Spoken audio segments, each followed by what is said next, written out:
Now to a troubled apartment complex that has been plagued with violence in Pontiac. Back in April, we told you about how residents at the North Hill Farms apartments have dealt with a number of shootings in recent years. 7 News Detroit reporter Darren Cunningham visited the complex today, speaking with residents and a councilman on what needs to change. It's livable outside of the violence. That's our greatest concern. And that's no way to live. But Teresa Wood says she's had peace within her North Hill Farms apartment for the past 4 years. I pretty much keep to myself. Don't bother nobody.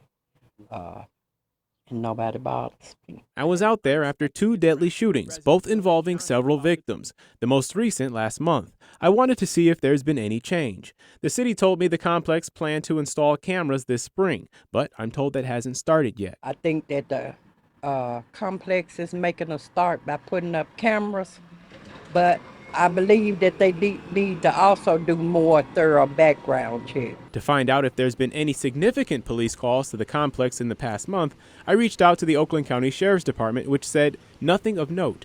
I also spoke with Councilman Mikkel Goodman. This was one of the worst and probably still is one of the lower ranked apartment complexes in the city of Pontiac. The councilman met me at the complex to discuss the issues he says he's more than familiar with and what needs to be done. Every time people would talk about it, it was very much like no one wanted to deal with it.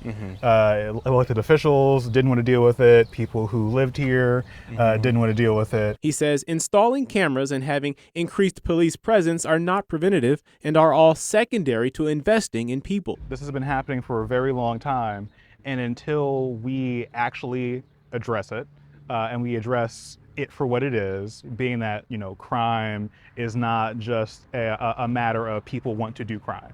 It's a matter of people are in need of something.